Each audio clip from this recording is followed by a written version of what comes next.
And today, we will be tackling naman all about Rolex Daytona and its functions. What's up guys? Another watch, another day. Ang dami nakakaalam ng Daytona. One of the most hyped watches ni Rolex to. And we have it here on our hand. This is the Rolex Daytona, also known as Panda. Reference pala nito guys is 116500LN. Now, yung pinakabago is 126500LN, which features a ceramic bezel guard na siya na steel. Okay, bakit Panda? Kasi black and white siya. Yun lang naman yun. Alright? So, what about Rolex Daytona? First, it features a 40mm case size and with an oyster bracelet and with a polished middle shaft. Meron din mga full gold na Daytonas, merong two-tone na Daytonas, merong may oyster flex din na Daytona, okay? So, maraming klase ng Daytona but they are the most hype Rolex ever made. So, what is about Rolex Daytona? Okay, so it was first introduced 1963 pa ito na introduced size. But it was only 1965 na lumabas yung word na Daytona doon sa dial ng Daytona. So ang tagal na actually nito. And a lot of people have been collecting Daytonas. Marami may mga Paul Newman, may mga John Mayers, etc. etc. So ang dami, may mga rainbow pa ito. So one of the very notable Rolex watch is the Daytona. Next to, of course, yung Submariner tsaka yung Datejust natin. Alright? So, what about Daytona? This features a chronograph. When you say chronograph, is may parang stopwatch function siya or stopwatch na complication. Alright? So, how you start with the stopwatch? Kung makikita mo, kahit umiikot siya actually. Ang umiikot, guys, ang seconds is actually not this second na hand, na usual na nakikita natin na second hand. Actually, ang second hand niya is dito sa baba.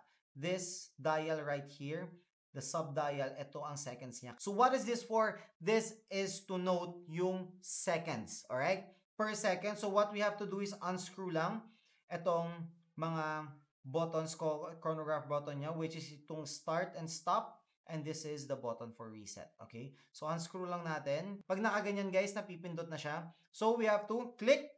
When we press on that, ayan na, gumagalaw na yung seconds niya.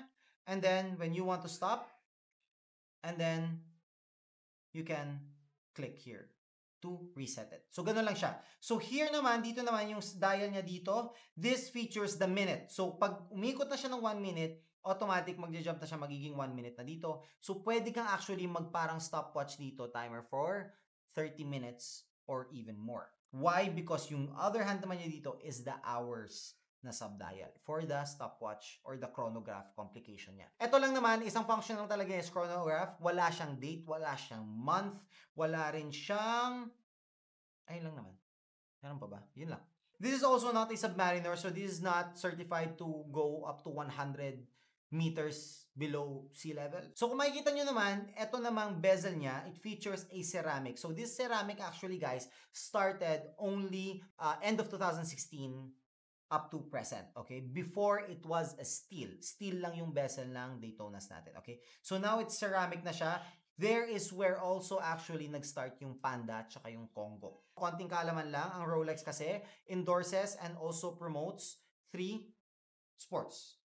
Mainly, alright? Tennis, it also supports F1 and golf, okay? So here is part of their support sa F1 racing community is kaya tinawag nilang Daytona itong model na to since 1963 pa. What you can see here guys is itong second hand na to, umiikot siya, di ba? Right? Umiikot siya and then you get to stop. Alright? So this actually, yung bezel niya represents 1 kilometer yan. Okay? So we say represents 1 kilometer, meaning gaano kabilis tumakbo yung kotse for 1,000 meter. Alright? So, yun ang gauge na to. So, usually what they do is they stop and then pag tumakbo na yung kotse, they click the start until umabot siya ng 1 kilometer. Pag umabot siya ng 1 kilometer, they will stop the clock na or stop the chronograph na.